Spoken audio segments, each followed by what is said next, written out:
returning to their homes with a sense of relief washing over them. Seeing their true arcane king finally freed from his shackles brought an overwhelming sense of peace.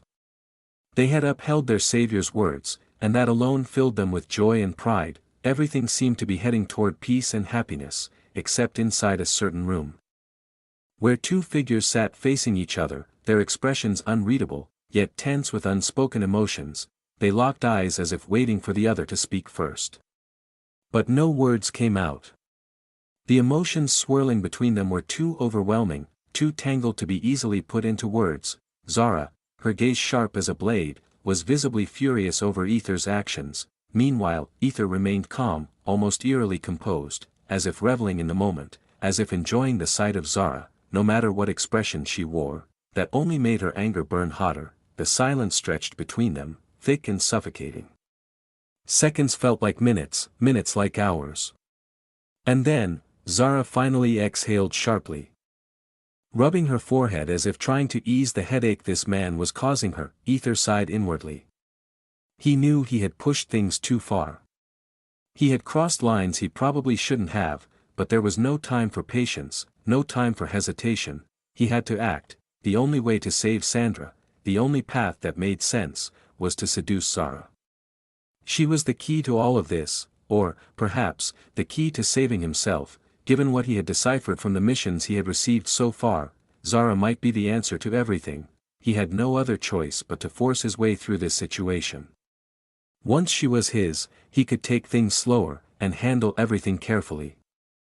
But right now, it was a race against time. Breaking the silence, Aether lowered his head slightly before speaking in a quiet but firm voice. "I'm sorry." Zara blinked, momentarily caught off guard by his unexpected apology. Her brows furrowed as she tilted her head slightly. For what, exactly? Even though she knew, Aether exhaled, scratching the back of his head with a rare moment of awkwardness. "You know. For pushing things too far. I just wanted to let you know that." Zara blinked again, her sharp gaze softening just a fraction. His apology, though simple, was enough to chip away at her initial rage. At least he has some awareness, she mused. She had been truly livid with him earlier. But now, that anger was dissipating, fading into something more manageable. "But then, still, I mean every word I said," Aether added, his voice steady, unwavering. His hand reached out, gently clasping hers, his fingers warm and firm around her own. His deep, piercing eyes locked onto hers. "I'm serious about this, Zara." Zara let out a long, tired sigh, already feeling another headache creeping in. She narrowed her eyes, studying his face carefully. "Tell me, Aether. Do you love me that much?" "Yes," he answered without a shred of hesitation. "Do you want to marry me?" "Yes," he repeated, his grip on her hand tightening slightly. "Do you want to have a child with me?" "Without question," he said, his voice leaving no room for doubt. Zara hummed, leaning back slightly, her expression unreadable. It almost seemed as if she was calculating something in her head. Aether frowned, sensing something off, but before he could question it, she spoke. "All right," she said casually as if deciding what to have for dinner. "Let's get married then." Aether blinked, stunned. However, before he could process her words, Zara's lips curled into something unreadable, neither a smirk nor a smile. She leaned toward him, her voice lower, her eyes void of any warmth. "But tell me, Aether," she murmured, her fingers lightly tapping against his hand, "what exactly do you have to offer me in return?" Her words sent a shiver down his spine, not out of fear, but something else, something more dangerous. Aether was momentarily taken aback by her question, by the sheer lack of emotion in her voice.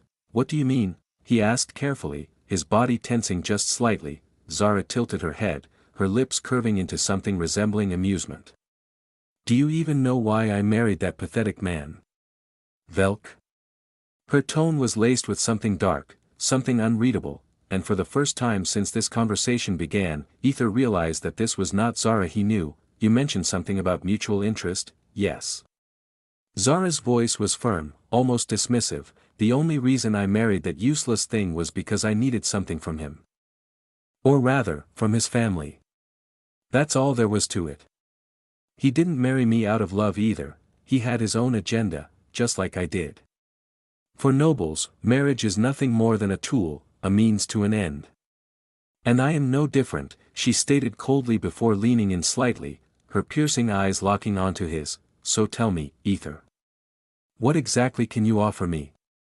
Her tone was sharp and calculated, like a professional trader negotiating a high-stakes deal, sizing up her opponent before making a move. There was no motherly aura she had before, completely different. Aether frowned slightly, taken aback.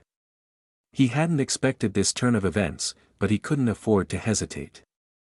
He had to act quickly. Of course, I can offer you my love, he said confidently, keeping his voice steady. Ha ha ha ha. Zara burst into laughter, her amusement evident as she leaned back, covering her mouth with the back of her hand. Love? Ha ha ha. You're serious? Her laughter echoed through the room, dripping with disbelief and mockery. She looked at Aether as if he had just told the most ridiculous joke in existence, as if the very idea was beneath her. Aether's lips twitched, but he forced himself to stay composed, keeping up his act. Zara smirked, her expression shifting to something more arrogant, almost predatory. Aether. Brat, she said, her voice lowering, this love you speak of. I have no interest in it. I don't care what love is, nor do I have any desire to learn. My life has always had one goal, and I will never stray from it, not for love, not for you, not for anyone.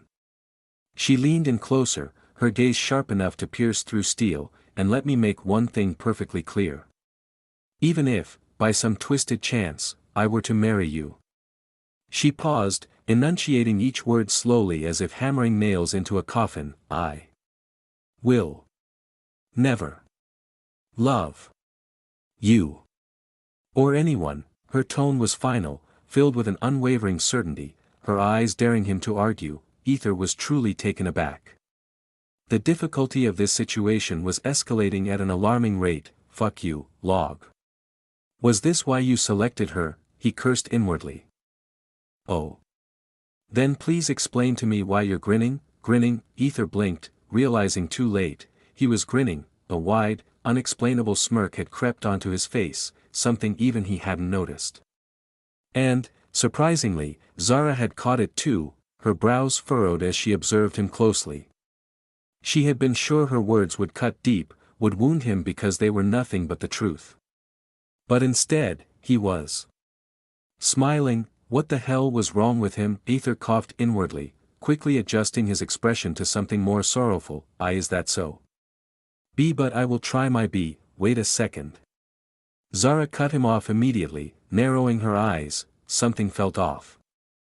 That grin. That damn grin, it was unnatural. No, it wasn't just unnatural, he had liked what she said, he was actually happy about it, and now, he was acting sad. No way in hell was she falling for that. What are you hiding? She asked, her voice dropping to a lower, more dangerous tone, her sharp gaze analyzing every micro-expression on his face. TSK. Did I give myself away? Aether clenched his jaw. Of course, Log chimed in, annoyingly unhelpful as always. Aether's lips twitched before he cleared his throat, quickly regaining his composure. I'm not hiding anything, he said smoothly, I'm just happy that you've never loved anyone before. He leaned in slightly. His voice turning deeper, more intimate, laced with something almost intoxicating. That means I'll be your first love. Isn't that right? Zara blinked, her mind processing his words. Then she shook her head, almost in disbelief. This brat, no, this man.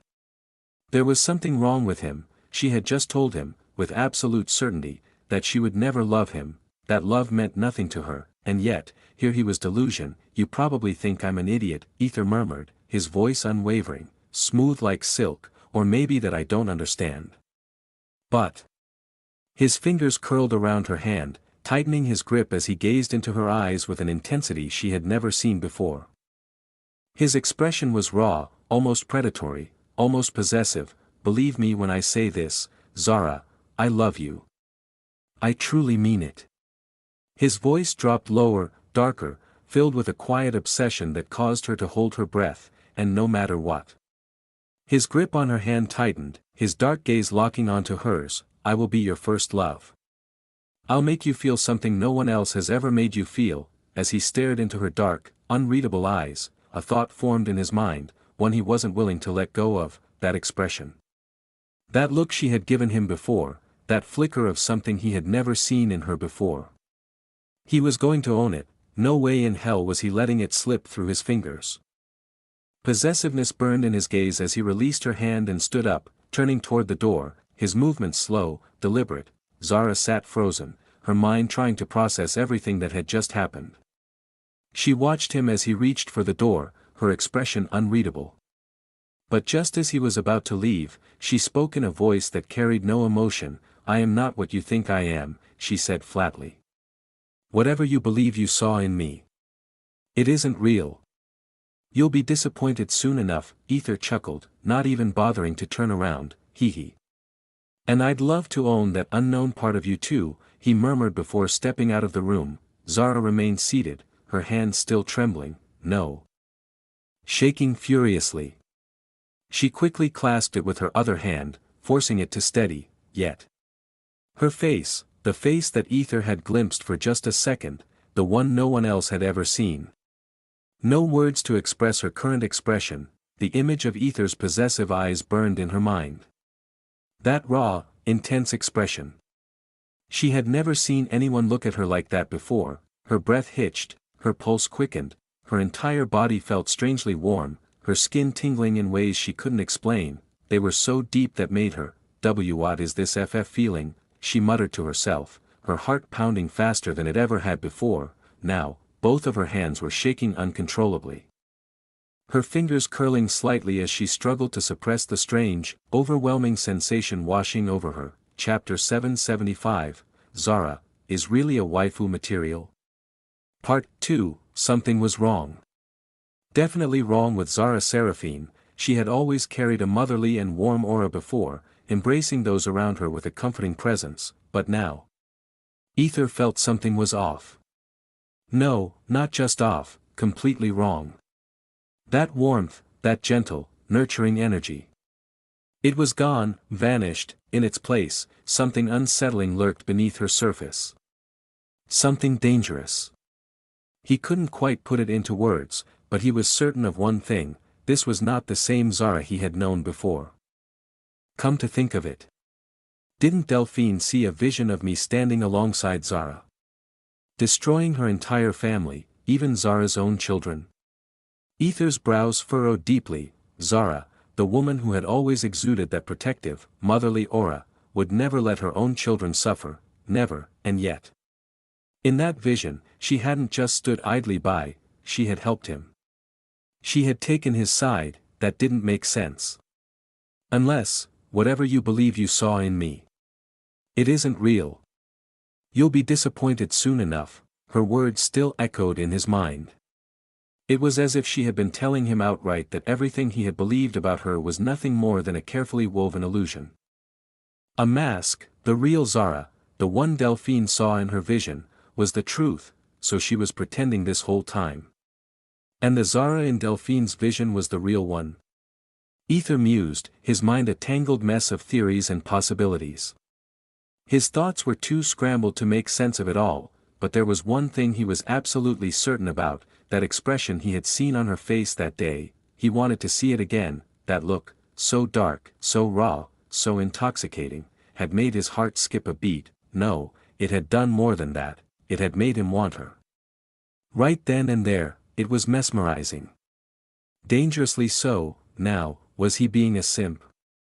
No, of course not. Well, maybe for the time being, he was acting a little bit like one, but that was beside the point. If you wear the dog's coat, then you need to bark, he reasoned. That's just how things worked. Still, this wasn't about infatuation or obsession. It was about something far more intriguing. That expression on Zara's face. He had never seen anything like it before, especially not in a mature woman. It was cute. And yet, undeniably hot. He couldn't quite put it into words, but once he saw it again, clearly, properly, maybe then he'd be able to describe it. For now, though, his focus was on something far more important: getting into Zara's heart. A heart that seemed utterly indifferent to love or anything remotely sentimental. This is going to be tough. Aether sighed internally, just like Nightfire. Log's voice chimed in curiously. Aether shook his head with a smirk. Nah, Nightfire is already seduced. When did that happen? Log was practically dumbfounded. If anyone had been seduced, Log would have been the first to know. There was no way something like that had slipped past it. Aether let out an amused chuckle. Hee hee. It's a secret, he murmured, grinning to himself. Only he knew the truth of how Nightfire had ended up tangled in his web. Well, technically, he hadn't fully seduced her yet, but still, he had reached the point where she was unknowingly his. That was all that mattered. Anyway, I need to learn more about Zara. Aether mused, a frown creeping onto his face. But before he could delve deeper into his thoughts, arg. Come on, Aether, don't move, a sudden voice erupted, dragging him back to reality. Aether blinked and looked up, only to find Celine perched on the bed, her hands buried in his hair. Celine was suddenly sitting cross-legged above him while Aether rested on the ground, leaning back as she played with his hair, twisting and pulling it however she pleased. SSSH. Hold still. Almost done, she murmured, coning her fingers before spiking his hair upwards. Aether glanced at the mirror and... well, his hair now resembled a bunch of tiny cones sticking out in all directions. He opened his mouth to say something, but then, he saw her expression. She looked so carefree, so happy and lost in her own world of amusement. He sighed and let her continue. Well, whatever. If it makes her happy, I'll let her do as she pleases. So. Does your mother like anything? Aether suddenly asked, shifting the conversation. Celine blinked, looking down at him curiously. I mean. Does she have anything she loves? Something that can calm her down when she's in a bad mood? Celine frowned, tapping her chin in thought. It's not easy to calm my mom down once she's pissed off. If anything, it's nearly impossible. Aether let out a tired sigh, so there's no way. Huh.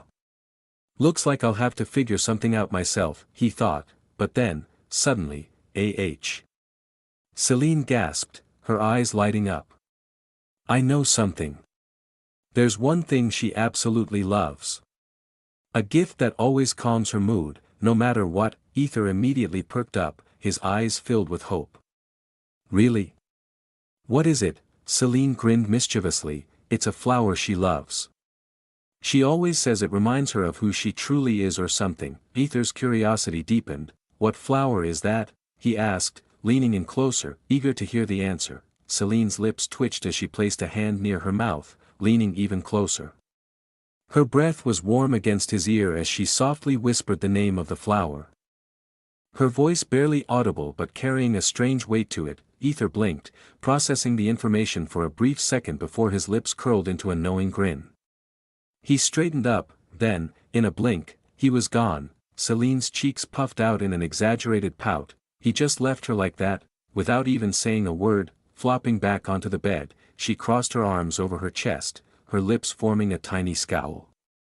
I can't believe he just vanished.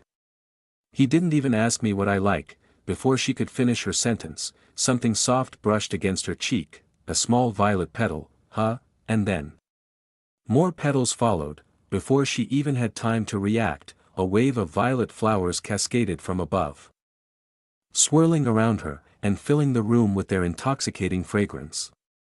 Within moments, the entire bed was covered in them, the petals surrounding her in a breathtaking display of magic. Her eyes widened in awe. What the? She turned toward the doorway, and there stood Aether, leaning casually against the frame with his arms crossed, his expression smug yet undeniably amused. Before she could utter another word, he winked at her. I know my wife, he murmured, his voice smooth, deep, and utterly confident. Celine's face turned an intense shade of red.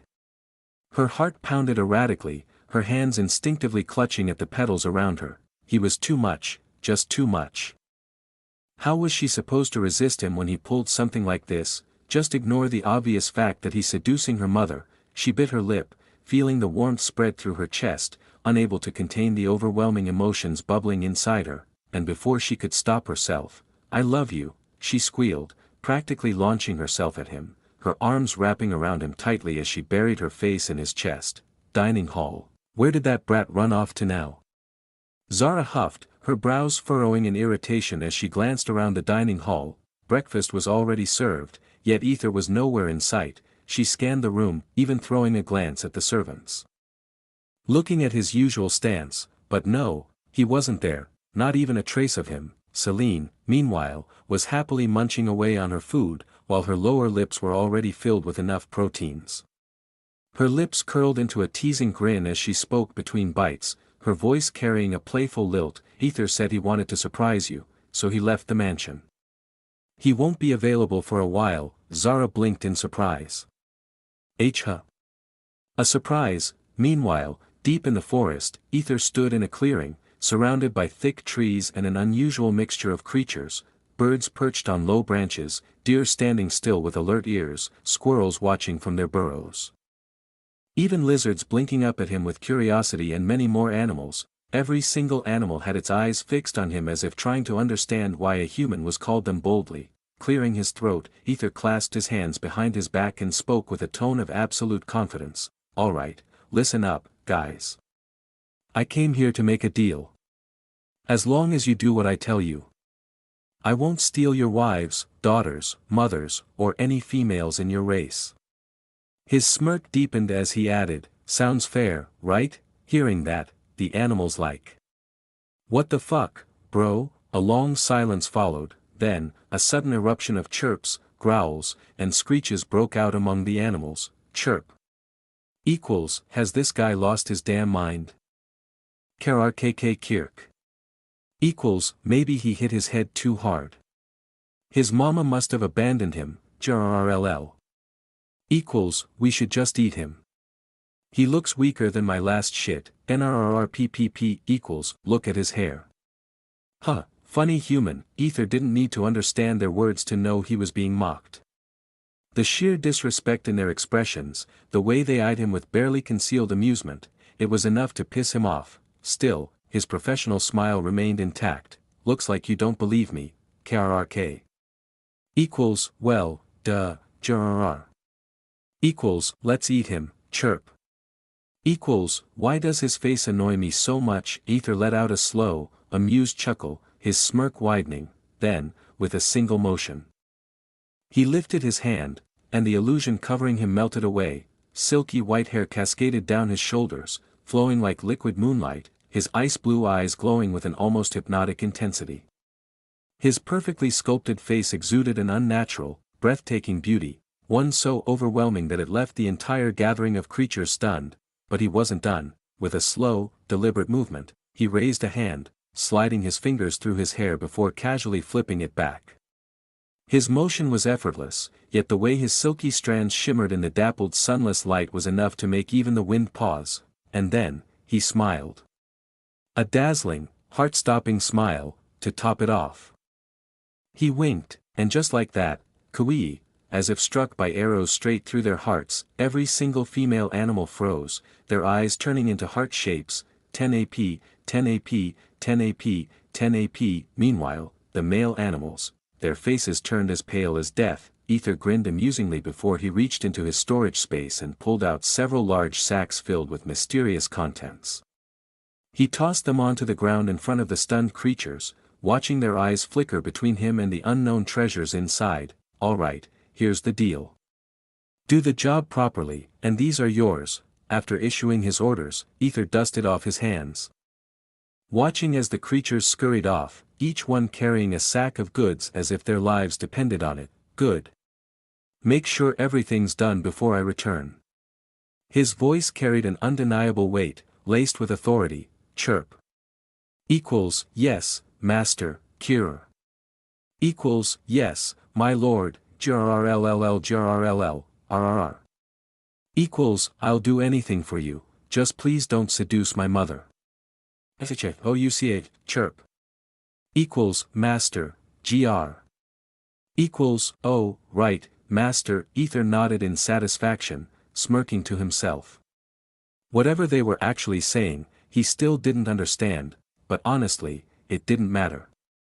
As long as they obeyed, that was all that mattered. his expression darkened slightly as he turned on his heel. Now. It's time to make my move. Chapter 776, Aether getting into the game. Meanwhile, back in the Pyra Empire, where are our reinforcements? Sandra asked with a deep frown, her arms crossed tightly as she looked at the first hooded figure. The figure was casually perched on the windowsill, one leg dangling outside as they gazed at the bright sky as if the sun coming out or something. Who knows, the figure replied with a haughty, almost playful tone. Sandra's blank stare lingered on the figure. The hooded individual sighed, their expression one of exaggerated exhaustion. How many times do I have to tell you? Master is currently preoccupied with other matters. We need to stay put and wait here as long as possible. I've already sent them our location, so all we have to do is be patient.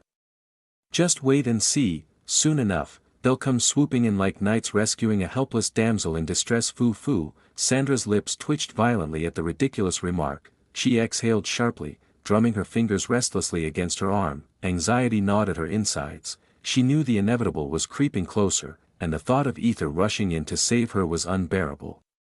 She couldn't let that happen. If she did, it would be her daughter who paid the price in her place. Noticing Sandra's impatient, brooding expression, the hooded figure sighed dramatically. Honestly, what's with that long face?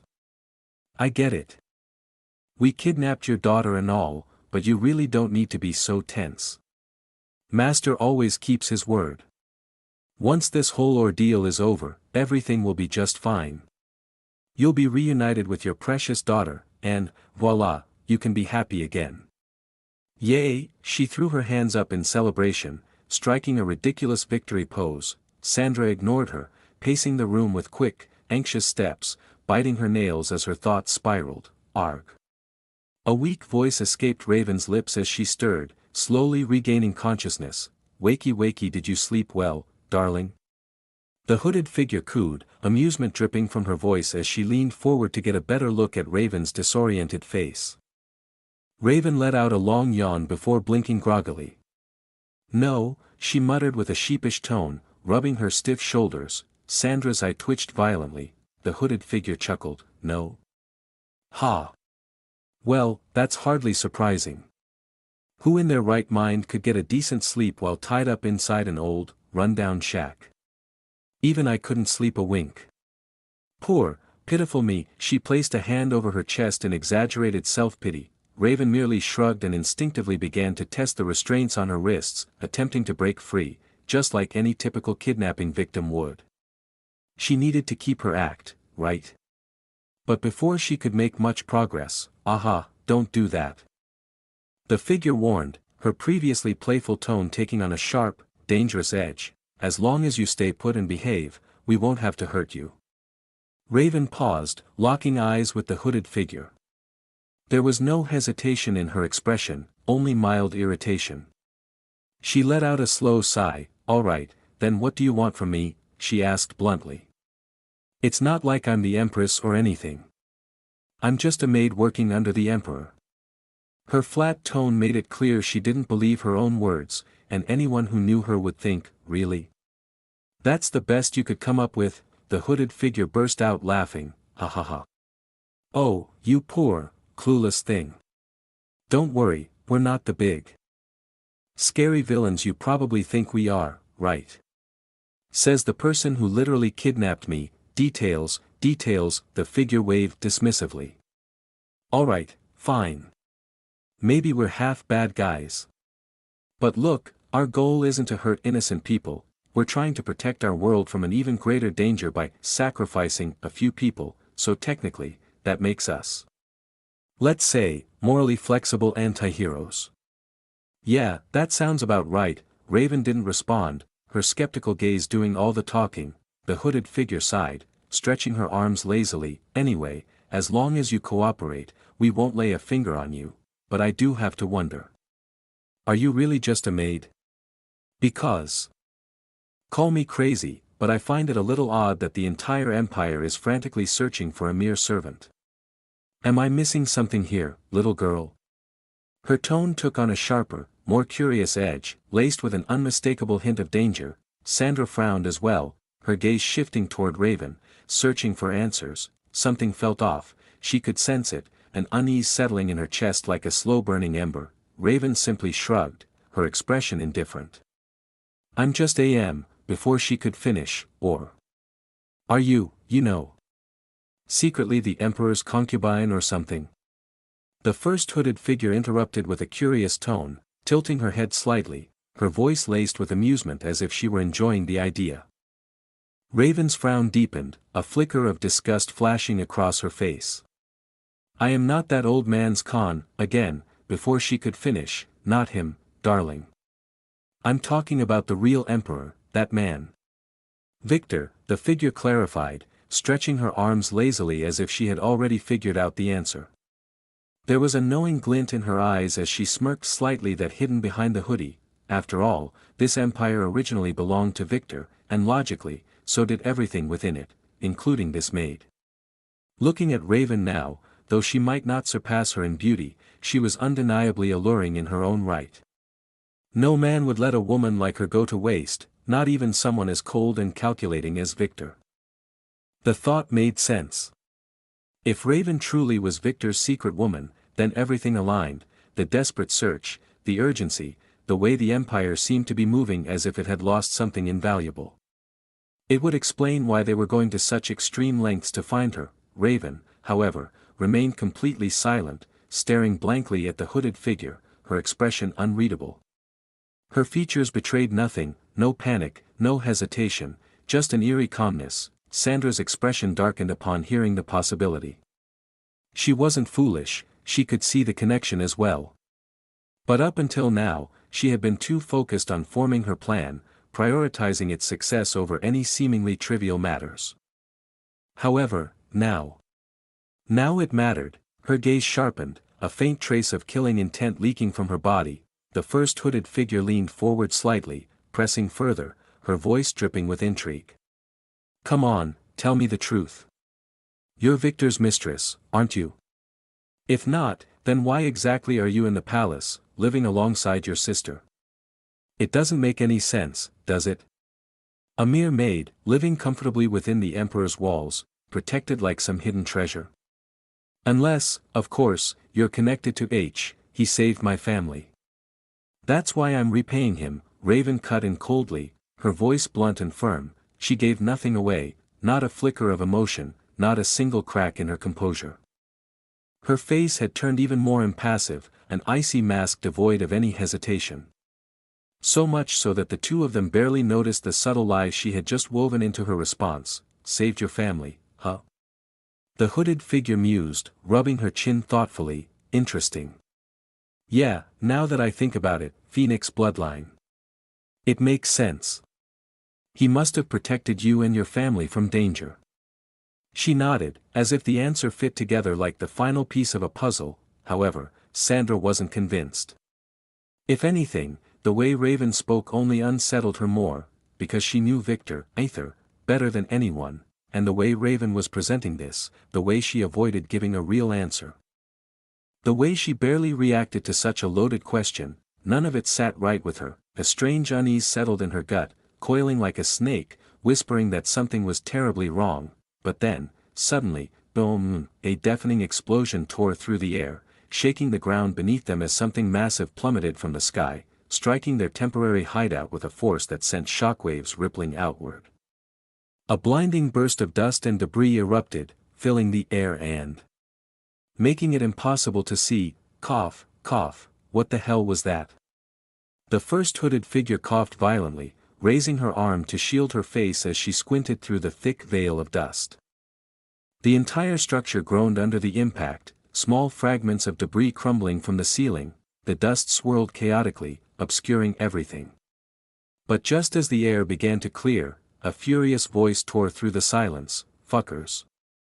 You will pay for this." Both the hooded figure and Sandra flinched instinctively, their muscles tensing, readying themselves for whatever was coming. The dust finally settled, revealing a shadowed figure standing amidst the wreckage, a man, broad-shouldered, black-haired. His face was still partially hidden by the lingering dust as he casually dusted off his clothes, unfazed by the destruction around him. And then, Aether. It wasn't Raven. It wasn't Sandra, rather, it was the hooded figure who uttered those words. her voice filled with genuine surprise, eyes widening as she stared at the man before them. Chapter 777, Aether's first move. Aether. Hearing his name, Aether turned toward the first hooded figure. Do I know you? Wait, what the hell? What's going on? His expression twisted into shock as the dust settled, revealing Raven tied up. His eyes widened in disbelief, his face turning pale as he processed the situation. What the heck? Is that you, Miss Raven? Aether's voice carried a mix of confusion and concern. His gaze darted back to the two hooded figures, and he narrowed his eyes. You too? What exactly do you think you're doing to that innocent girl? Sandra, whose face was hidden beneath her hood, felt her lips twitch. Seriously? Could he be any more obvious, she thought, barely holding back a sigh. She was about to respond when, what are you doing here? The first hooded figure interjected sharply. She stepped forward, her posture tense, fingers subtly flexing as if preparing to summon her weapon at a moment's notice. Aether frowned, sensing the shift in the air, and also why this figure seemed to know him. Then he said, I'm here looking for Princess. Huh? The hooded figure's expression darkened, and she exchanged a glance with Sandra. Princess? Who? Princess Aquilina, Aether clarified before tilting his head slightly. And who are you guys supposed to be?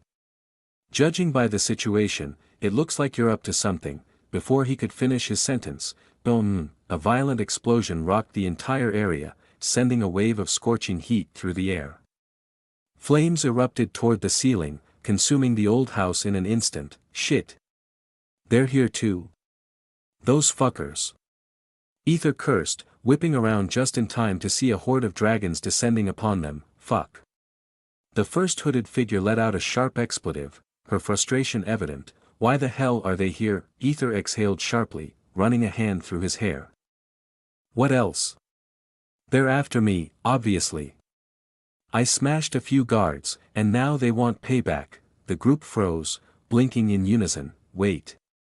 What the first hooded figure opened her mouth, but before she could process Aether's nonchalant confession, he was already stepping forward, ready to face the incoming dragons. However, before he could make a move, the first hooded figure clamped a firm hand on his shoulder. Are you out of your goddamn mind? That's a fucking legion, you reckless asshole. Aether's lips twitched slightly. Asshole? Really? Still, he kept up his furious act. And? What do you expect me to do? Just sit here while these brain-dead lizards come at me out of nowhere? I'm not the type to stand by and do nothing. His voice carried a sharp edge. I need to protect my princess. As his eyes radiated with determination and furious, the group blinked again, especially Sandra and Raven. His acting was too good. If they hadn't already known him, they might have actually believed his performance. My husband is so incredible. Raven couldn't help but swoon internally, admiration bubbling up as she watched him. Boom. The force of another blast sent debris flying as the dragons drew dangerously close. The entire roof of the house was ripped away, exposing them to the sky. Fuck this. We need to get out of here, now. The first hooded figure made a split-second decision, her voice laced with urgency. Sandra nodded in agreement.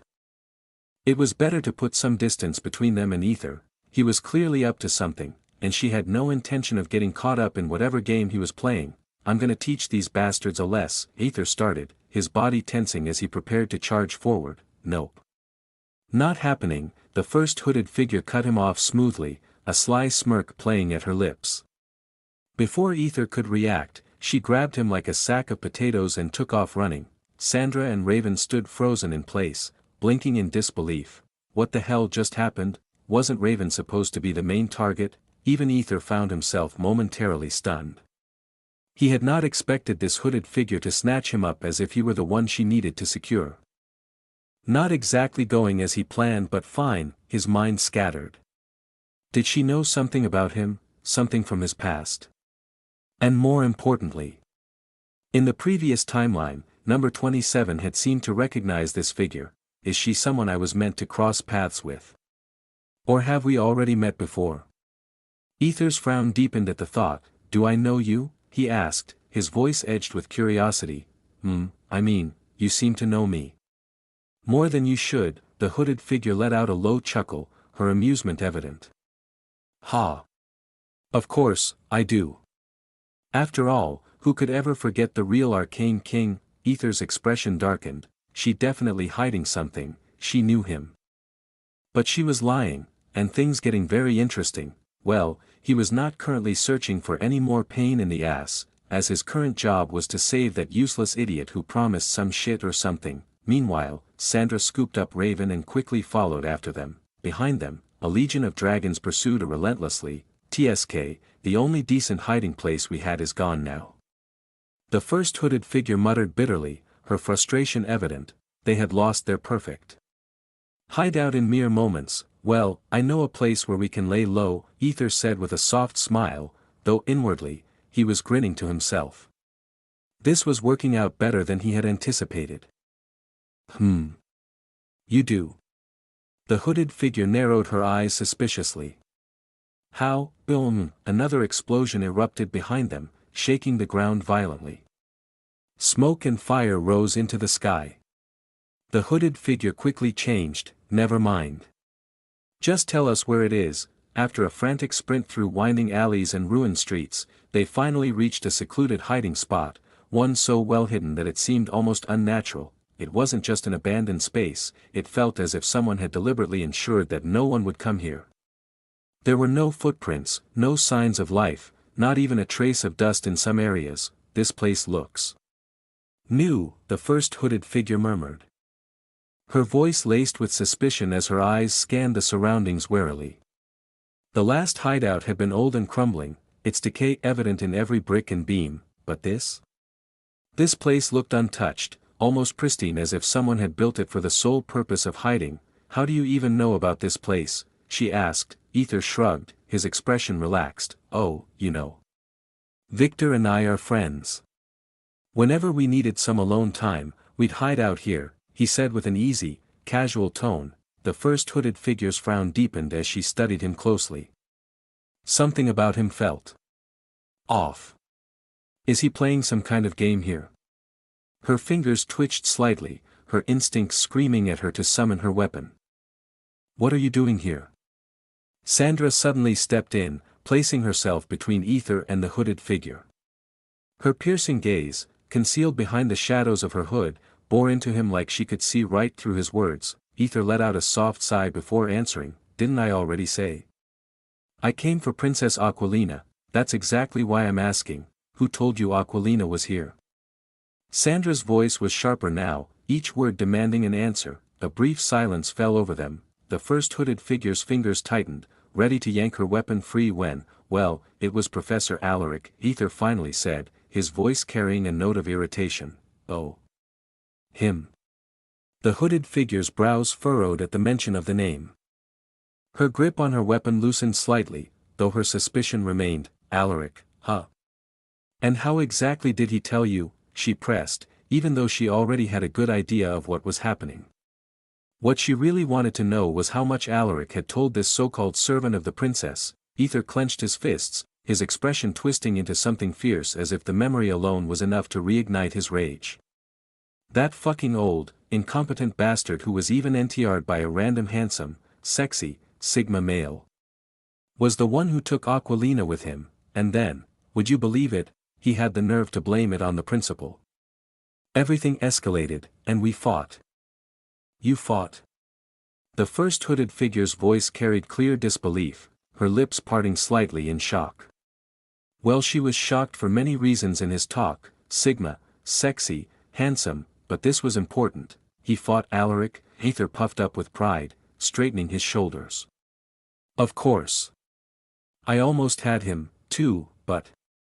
His expression suddenly turned dejected, his tone dropping into a dramatic sigh. The principal showed up at the last second and saved his ass. TSK, tisk. He shook his head as if disappointed in himself for not finishing the job. The hooded figure was momentarily speechless. What the? Alaric almost lost to a child. A slow, amused smirk curled at her lips. Foo. Interesting, as Aether continued. Anyway, after all that mess, the principal uncovered some other suspects involved in the kidnapping. The hooded figure nodded slightly. Of course. That was part of the plan, but then, she said she wanted to have a talk with Alaric, Aether added, his voice flat with annoyance. And she mentioned the possibility that Princess Aquilina might be in this empire. The hooded figure's frown deepened, her eyes narrowing slightly. What do you mean by that? I mean. The principal wanted to talk with Alaric. Her voice carried an edge now, her suspicion sharpening. Do you know where she took him? Her office? Somewhere else? Aether shrugged. No idea. But honestly, she looked like she was doubting Alaric. Her expression was so stern and indifferent, like she was onto him. Her blood ran cold. Shit. That woman figured it out. Panic flared in her chest as her mind raced. Now it made sense why her master had suddenly become occupied with other matters. If Alaric had been found out, then everything was at risk, especially master. Unaware of her spiraling thoughts, Aether continued spinning his tale. So after all that, I started searching for her. And guess what? Instead of finding Aquilina, I ended up being hunted by those fucking dragons. Those brainless fuckers. Some random bitches decided to kidnap someone important. And now these bastards are hunting everyone for what? Because I am not one of them? Are they idiots or what? Fucking morons. They don't even. His words trailed off abruptly. His gaze flickered toward Raven, still bound and silent. Something clicked in his mind, his expression changed, then, without another word, he turned to leave. Okay, guys, you busy with something? I am not someone who intrudes on other people's lives. Well, see ya. Just as he was about to walk off. Where are you going, darling? The first hooded figure's voice suddenly dripped with sweet seduction, her tone curling around him like silk, laced with amusement. Aether chuckled wryly. Before I found the kidnap, MMFFFF, both hooded figures lunged at him, their hands clamping over his mouth before he could finish his sentence. Within seconds, they had him tied up and tossed unceremoniously beside Raven. Raven blinked, looking at him. Aether blinked, looking at her. Well. This escalated quickly. Chapter 778, Welcome to the family. What should we do now? The hooded figure muttered, her tone carrying a hint of frustration as she gazed at Aether and Raven, both tightly bound in thick, rune-engraved rope. But this was no ordinary rope. It's draining our energy before we can even channel it, Aether thought, his brows furrowing slightly as he struggled against the restraints. Just what kind of artifact was this? How did these people even get their hands on something so rare, something not even the Academy possessed? Dora, you need to step up your game, he mused with a sigh, feeling a pang of pity for her. Compared to this Archon Hunter organization, she was miles behind in knowledge and resources. Shaking off his thoughts, Aether shot a sharp glare at the two hooded figures, his fury boiling over. So you're the bastards who kidnapped Princess Aquilina, just like you did with this poor, innocent, and undeniably adorable woman. His voice dripped with sarcasm as he tilted his head toward Raven. Raven's cheeks flushed a soft pink, her lips twitching upward in amusement at his words. But she remained silent. The two hooded figures exchanged a glance before staring at Aether, their expressions unreadable. Aether, however, was far from intimidated. In fact, he was livid. You have no idea who you're messing with, he spat. Once I break free from these damn ropes, you're done for. You'll regret every single, MFFH. His rant was abruptly cut short as the first hooded figure shoved a kerchief into his mouth, gagging him without hesitation. She then turned to Raven, eyeing her warily before doing the same. They couldn't risk her speaking either, especially with Sandra's name involved. That was something they weren't willing to expose just yet. Great, just great. The first hooded figure sighed, rubbing her temple in exasperation. Now we have another pain in the ass to deal with. What do you think we should do? She tapped her chin thoughtfully. Sandra, who had been quietly observing Aether, narrowed her eyes. He was smiling, not a nervous or forced smile, but a knowing one. It sent a strange chill down her spine. Did he recognize her? Her fingers curled into a tight fist before she spoke carefully. How about we just kill him? Her voice was flat, trying to be intimidated. The first hooded figure hummed, mulling over the suggestion. Tempting, but nah, she finally said with a dismissive wave of her hand. As long as he hasn't seen our faces or knows anything significant. There's no reason to kill him. No need to waste unnecessary effort. The room fell into silence at her response. Aether noted something strange in her tone, something almost reluctant. That's odd, he thought, his expression darkening. Didn't she try to kill me in the previous timeline? So why hesitate now? Back then, they had been enemies. He had been the one to disrupt her plans, the obstacle standing in her way, but now? Now, he was nothing more than a victim of their crime. Nothing more than a captured pawn, that must be it. He exhaled softly, but a new, more disturbing thought crept into his mind, his face twisted into a look of horror. Don't tell me. She's the one who's been sending me those mysterious packages, the ones filled with girly clothes. Wads of cash, and love letters. Ding, a sudden chime echoed, not his log, though it gave him a slight fear anyway. The first hooded figure retrieved a small, glowing orb from her pocket, her lips curling into a smirk. Our reinforcements have arrived, she announced, her voice filled with satisfaction, but then, just as suddenly, her tone shifted. Wait, here. I'll be back, she muttered quickly before turning on her heel. Where are you going? Sandra frowned, watching her closely. The first hooded figure didn't bother answering. She simply strode out of the room, her pace slightly hurried, almost anxious. As the first hooded figure left, the three remaining individuals were left in tense silence. Sandra blankly stared at Aether for a moment before turning away, her expression unreadable, as if she were merely carrying out her duty, just another task to complete in this long and complicated mission. MFFFF, MFFFFFF, MFFF, Sandra's eye twitched furiously. She knew exactly what he was trying to do, speaking through the gag, trying to get to her, trying to worm his way into her head, and she knew herself well enough to understand that if she removed it, she'd fall for his words, his voice, his presence. It would be the end of her plans, the complete collapse. There was no way she could afford to lose control, not now. Not when she was so close to seeing everything come together. I'm sorry, Aether, but this is inevitable, she muttered inwardly, her thoughts hollow and lifeless, as if she had already surrendered herself to the inescapable fate that lay ahead. MMFFFFFF, MMFFFFF, Sandra's eyes stung with unshed tears as she listened to his muffled shouts. It almost felt as if he was trying to reach through her heart, trying to shake the very foundation of her resolve, trying to tear apart everything she had so painstakingly built for this moment. No, she couldn't let that happen. She couldn't afford to falter now. MMFFFFFF, Sandra's body trembled at the sheer intensity of his muffled cry. It echoed in her ears, rattling her core in a way she hated. Sandra's body trembled at the shout. I cannot lo, AAFFFFF. Hearing that strangely muffled moaning sound, Sandra instantly spun around, only to freeze at the ridiculous sight before her. Aether's was literally on Raven's boobs. Rotten bastard.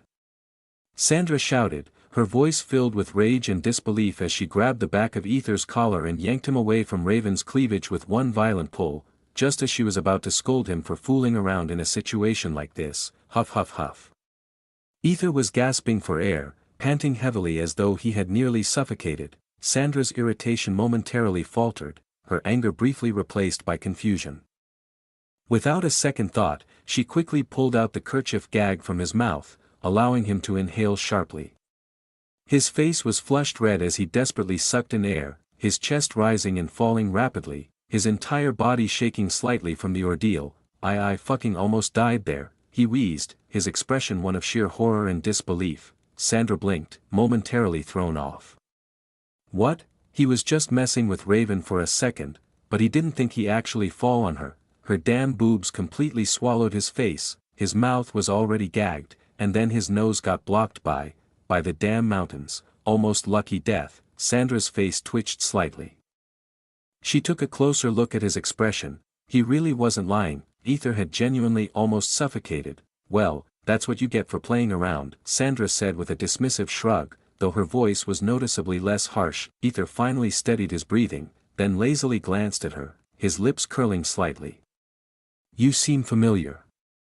Do I know you? Sandra's body flinched. Aether smirked, leaning casually against the wall as Sandra stepped closer, narrowing her eyes. "Why are you here, Aether?" she asked, her voice firm, demanding an answer, leaving no room for any more of his usual nonsense. Aether merely raised an eyebrow.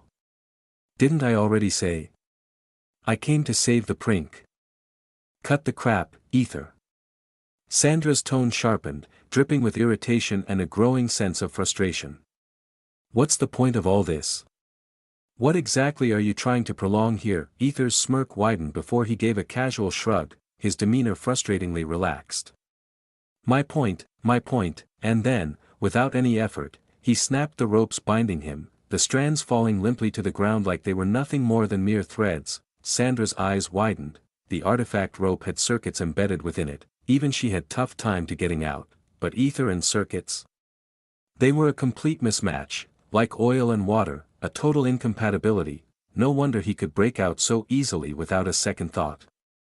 Aether slowly stepped forward, his voice lowering to a murmur as he muttered, my point, ah." He stopped near the window, his gaze drifting toward the sky. "To put an end to all this madness, in the most peaceful way possible," he finally said, before turning back to Sandra, his eyes locked onto hers, unwavering, piercing through her as if searching for something buried deep within, and to find the missing piece of the story. He took another step forward. "Our story." Sandra froze, her breath catching in her throat. For a moment, time seemed to halt completely. Aether wasn't just looking at her, he was looking into her soul. The tension in the room thickened, stretching between them like an invisible thread, pulling tight. "Then, now that makes everything make sense," a surprised voice snapped Sandra out of her daze. Her frown deepened as she turned toward Raven, who had somehow managed to remove her gag while Aether had been messing around earlier. Raven tilted her head, looking at Aether, then at Sandra, before she smirked knowingly.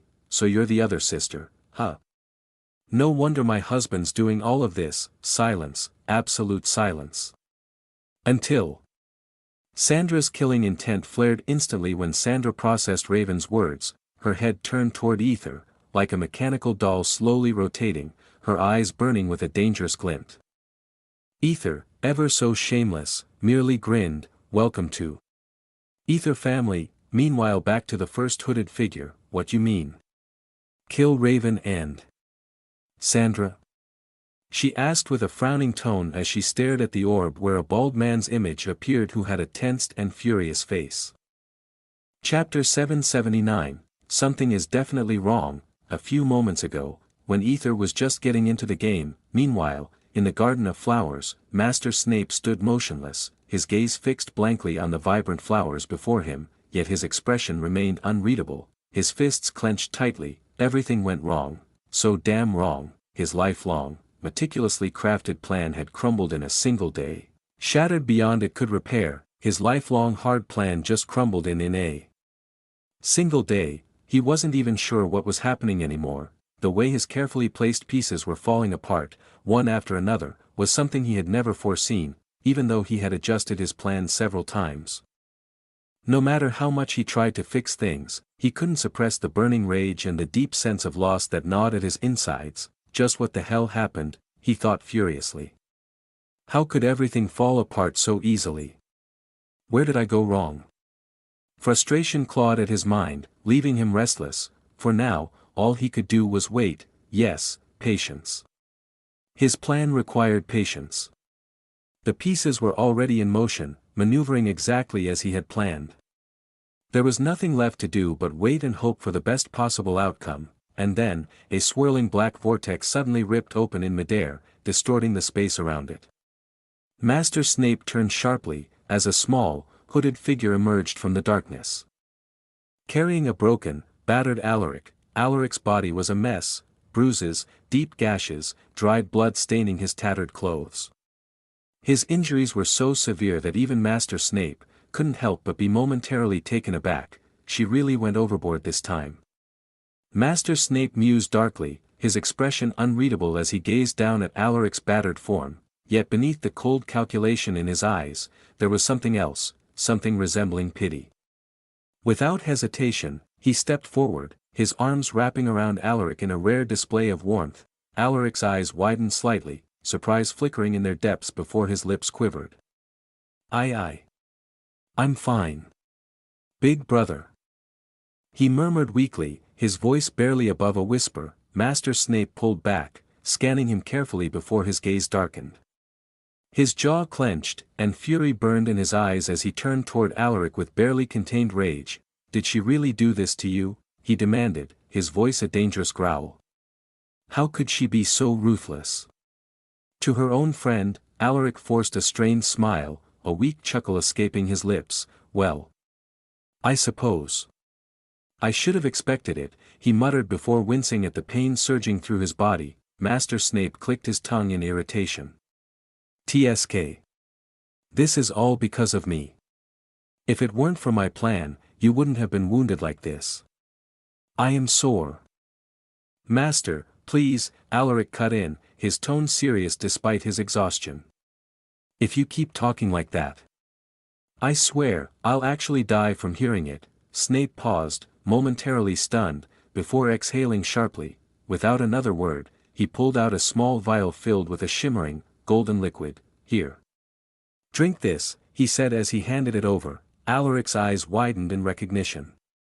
This wasn't just any ordinary healing potion, it was a high-level elixir, personally crafted by Master Snape himself, a former sovereign. Potent beyond measure. Alaric hesitated for a moment, feeling an odd sense of pride that his master had gone to such lengths for him, before finally taking a cautious sip. Meanwhile, Snape turned his attention to the tiny hooded figure. His voice was sharp and direct. Did everything go as planned? The hooded figure flinched slightly before nodding quickly. Why yes, Master. Everything went well.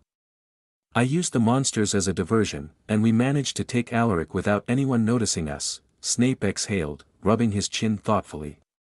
He was slightly disappointed that his creatures had been sacrificed in the process, but when weighed against Alaric's survival, the loss was insignificant. Was this truly the right decision, Master? Alaric asked, his voice carrying the weight of doubt. Even though his body was healing, his mind remained clouded by unease. I mean. Alaric hesitated, his expression grim. Centuries of planning. Years of dedication. And my role as her support. It's all gone now. All of it, thrown away just because I ran. If I had stayed, maybe, you would have died. Snape's words cut through his words, silencing Alaric instantly. The master's gaze was unwavering, cold yet resolute. You still don't understand, do you? Snape continued. You don't know the real her, Alaric. The moment she perceives something as a threat, she eliminates it. No hesitation, no remorse. But I've been by her side for hundreds of years. That doesn't matter, Snape interjected sharply. His voice held a finality that sent a chill down Alaric's spine. Alaric. I know you love her. I know how much she means to you. But believe me when I say this, I know her better than anyone. And I know exactly what she's capable of. He took a step closer, lowering his voice to a near whisper. The moment doubt crept into her mind. It was over. No matter how much you've done for her, no matter how many years you've been by her side, none of it matters anymore. Alaric swallowed hard, his throat tightening as Snape's words sank deep into his chest. His fists clenched at his sides, his nails digging into his palms. From the moment he escaped, he knew, he could never, ever, truly have her. Snape observed him silently, recognizing the turmoil within him but choosing not to comment. Alaric still had his uses, especially while he remained ignorant of the true extent of Isadora's nature, anyway, for now. But before he could finish, the tiny hooded figure, who had been scanning a slate-like device, suddenly stiffened. Panic flickered across their hidden face as they hurriedly turned towards Snape. The Sovereign has removed our energy signatures to enter the Academy, Master. Alaric's face turned deathly pale, his breath hitching in his throat. Yeah. My pure love fucked up. It felt like the final nail in the coffin, sealing his fate with a brutal, undeniable truth. The Master merely nodded, as if he already predicted this, his expression unreadable as he shrugged with a casual air. Of course, she would do that. After all, she's not a sovereign just for the title, he said, his voice laced with knowing amusement. Then, fixing his sharp gaze on Alaric, he asked, "Tell me. How did she find out? How did she corner you? We made sure that nothing could ever lead back to you. So why?" "My plan, something I meticulously built over hundreds of years. It shouldn't be possible unless..." His eyes narrowed, his voice dropping into something far more dangerous. "Unless someone unconsciously slipped." Alaric immediately raised his hand, shaking his head frantically. "Master. I swear on my life, I never let my guard down. Not once. I never spoke a single word or let anything slip. Not even by accident." The master's frown deepened, his mind racing with possibilities. He knew Alaric, he was meticulous, and disciplined to the point of paranoia. If anyone was cautious to an extreme, it was him. Yet still, or someone else. Before he could finish, the tiny hooded figure suddenly called out, their voice quivering with urgency. "Master." The figure hesitated for a fraction of a second, then delivered the words that sent a cold chill down his spine. "She removed your signature too." For a brief moment, the master's mind went blank. She removed his signature? Why, she would never do that. He knew how much Dora cherished him, far more than she did anyone else. Even after she ascended as a sovereign, she had deliberately left his energy signature untouched within the Academy's barriers, a lingering reminder of his existence, a hidden proof that she had never truly erased him from her heart. He had even exploited that loophole to enter the Academy unnoticed. But now, why?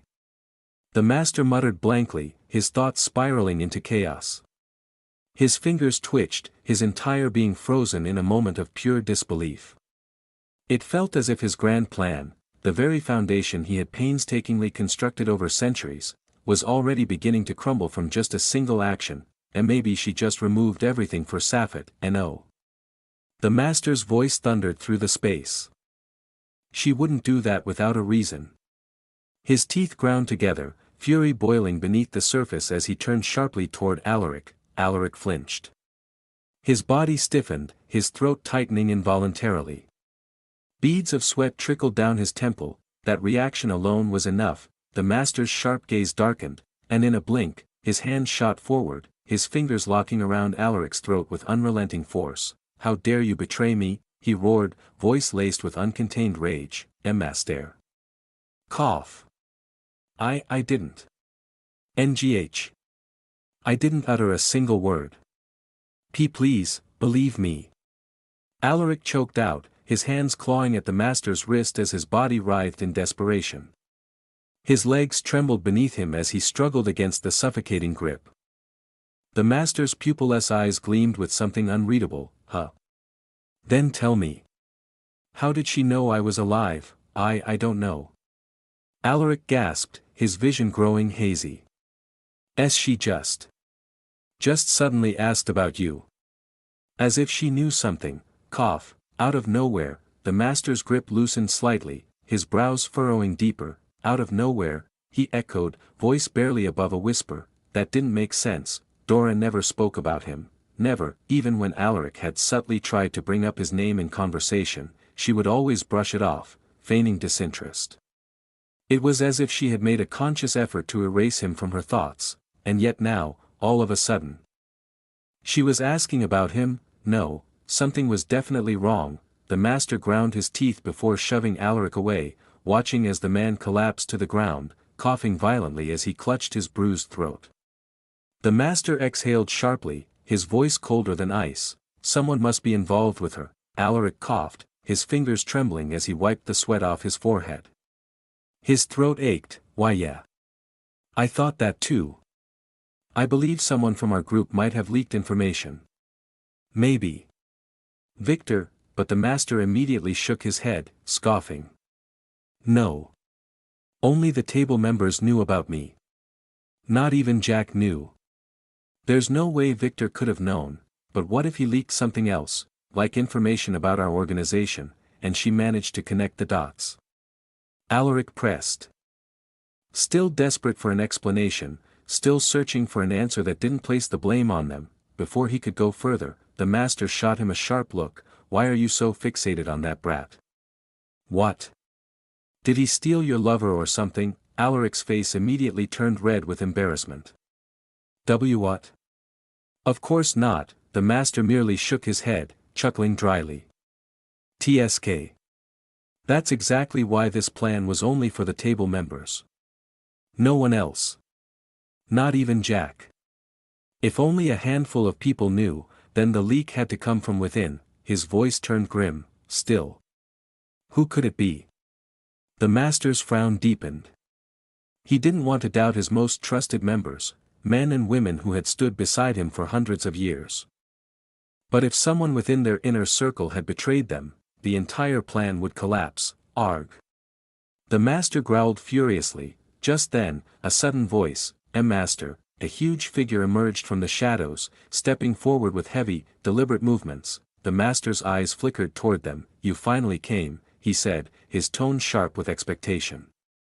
Did you capture the escape? But his words halted abruptly, when he saw, ahead, drip, drip, chapter 780, an end to this madness, a few moments before the massive figure appeared in the garden. Meanwhile, in an unknown place atop the tower, puff, PRNCSSSSSS. Celestia shrieked in sheer horror as her wide, terrified eyes took in the gruesome sight before her.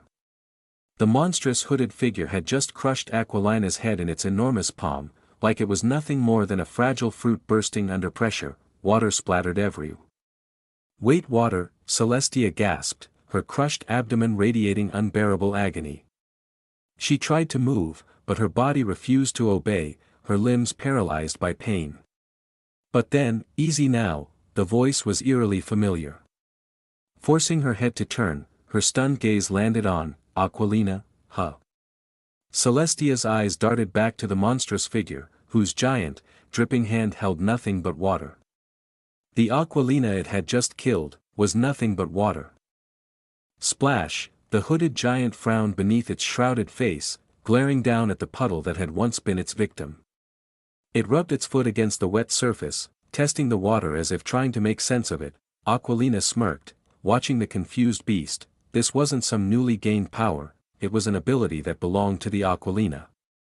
Rather, previous Aquilina could create water mirrors, reflections so precise they could deceive even the keenest eyes. It wasn't a mere clone, but a reflection so lifelike it felt real. Hey, big guy. Aquilina called out mockingly. The monstrous figure's head snapped toward her. Aquilina grinned, come at me, without hesitation. She launched forward, her body surging toward the beast like a bullet. The giant clapped its hands together, a deafening boom erupted as a shockwave of compressed air blasted toward her with lethal force, tearing through the space between them. Error, the ground cracked beneath the sheer pressure of the wind. The force was enough to shatter rocks, yet Aquilina twisted midair, narrowly dodging the deadly gust by a hair's breadth. The monstrous figure lunged forward with inhuman speed, its massive fist swinging toward her skull, aiming to crush her whole existence in one brutal strike. Aquilina's sword gleamed in the dim light as she drove it toward the creature's chest. But deep down, she knew, no weapon would pierce this monster's body. It was impenetrable. Indestructible. Still, she attacked. The monstrous hand descended, crashing into her like an avalanche. Puff, her skull shattered, or so it thought. Splash, the hooded giant stiffened, its massive fist dripping with water, its mind struggling to grasp what had just happened. Then, slash, something shot through its side. It turned sharply, locking onto Aquilina, her real body, who had appeared from the opposite side, sword in hand, attempting to drive the blade into its flesh. Only to snap, the sturdy weapon, one that had pierced dragon scales, shattered into useless fragments the moment it touched the monster's skin. The hooded figure grinned. Without hesitation, it lashed out its enormous hand, fingers curled into a brutal, crushing grip. Splash, water again. It froze. What the hell, it muttered, its deep voice laced with a mixture of disbelief and growing irritation. Nothing much, big guy, a voice whispered from high above. The huge figure reacted instantly. Without hesitation, it slammed both massive palms together, aiming to crush her mid-air. Bam, yet, splash, water poured down over its head. Aquilina reappeared below it, her sword raised once more, ready for another strike. Even though she knew her blade couldn't pierce its massive body, she had to keep it distracted. She couldn't afford to let it focus on anything else, every second mattered. Time was against them. The others needed time to escape through the door, and Aquilina had to buy them that precious time, even if it meant risking her own life. To this thing, it seemed as though Aquilina was everywhere at once, flickering in and out of existence like a reflection in a shifting mirror. Each time it thought it had her, she dissolved into water, vanishing only to reappear somewhere else, leaving it drenched and seething in frustration. It was as if she was appearing around the enormous figure with the trickery of a mirror effect. It believed it was the original, but in reality, she wasn't where it thought. Her body was already moving somewhere else, even as the action continued in the same moment. As long as the huge figure couldn't figure out her technique, she would be fine. She had to stay agile, keep the giant off balance, and, most importantly, avoid getting hit by its massive hands. One strike was all it would take to smash her into paste. TSK. Just what kind of thing is this? She thought, her mind racing as she darted forward again, ready to stab him once more, strike after strike, again and again. Meanwhile, Celestia watched the scene unfold with furrowed brows. She recognized the technique. This wasn't Aquilina's usual fighting style, it belonged to the real Aquilina, Sandra's mother.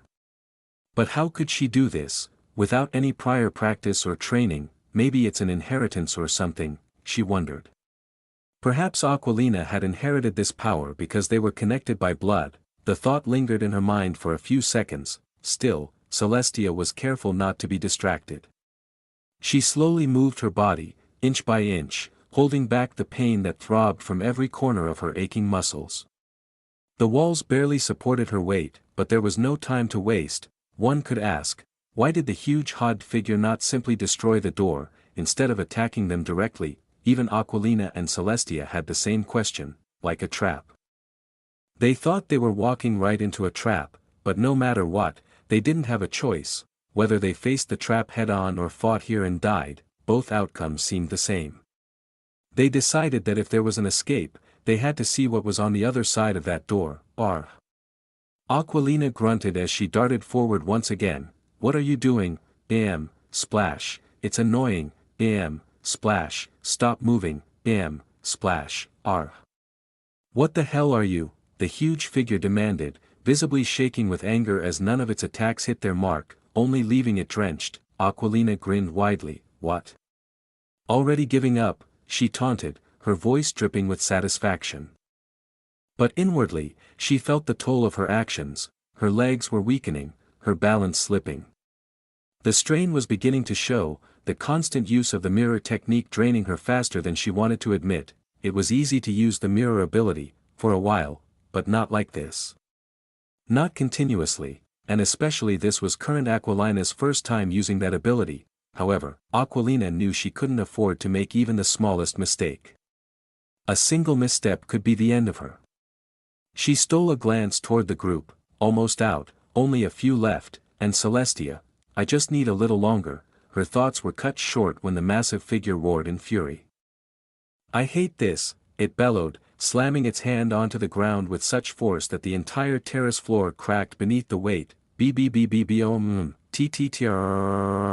The impact was catastrophic. The ground trembled as cracks spread out in every direction, and Aquilina, who had been moving just moments before, found herself falling.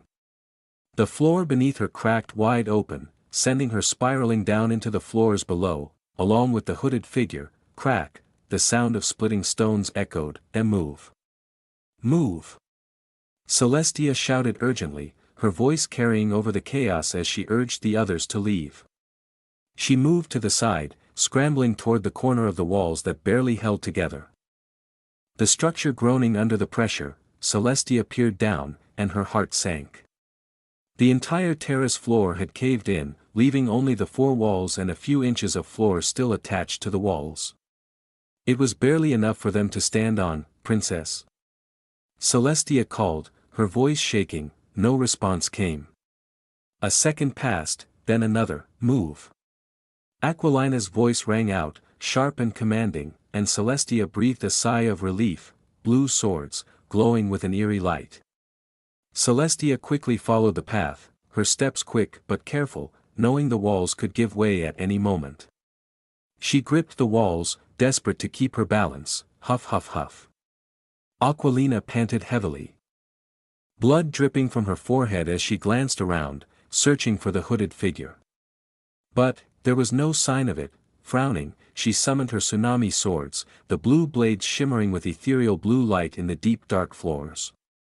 With a graceful motion, she ascended the broken terrace, rising like a wave of water flowing upwards, like a tsunami crashing in the ocean. Her swords flowed upwards, lifting her as if she were one with the water. Finally, Aquilina emerged from the ruins without a problem, her heart still pounding. She saw Celestia waiting for her, a weak smile tugged at her lips. I can't believe she's still. The tower seemed to shake as an enraged wave of sound erupted from the depths. It shot out, a force so powerful that debris in the tower's deep floor shot out. Aquilina, still standing atop her tsunami swords, watched in horror as the blue blades shattered, disintegrating into nothingness like glass shattered by the power of that voice. The roar was enough to break her strongest weapon. What in the world is that thing? She truly wondered. Princess. Celestia shouted, her voice filled with panic when she saw Aquilina about to fall. Chapter 781, Weakest among all. Princess. Celestia's desperate scream echoed through the ruined tower as she saw Aquilina slipping, her balance almost lost if not for her tight grip. Without hesitation, Celestia reacted. Her body moving before her mind could catch up. One hand clutched onto the crumbling wall, while the other shot forward, catching Aquilina's wrist just as she plummeted. A brutal jolt surged through Celestia's arm as she bore the sudden weight, but she held on. She had to. With a deep, guttural groan, she pulled Aquilina upward, straining with every ounce of strength left in her trembling limbs. Celestia's cry was raw, her body nearly giving out due to the abdomen pain. Aquilina, panting heavily, tightened her grip around Celestia's hand and used whatever strength remained to pull herself up. Her boots scraped against the fragile remains of the wall, struggling to find any leverage. Finally, huff, huff, that was thrilling. Aquilina forced out between exhausted breaths, managing a shaky, half-smile despite the lingering rush of fear pounding in her chest. Celestia stared at her, speechless. Aquilina let out a breathless chuckle, her eyes glinting with a strange amusement. I never thought I'd feel something like this, a real life and death thrill.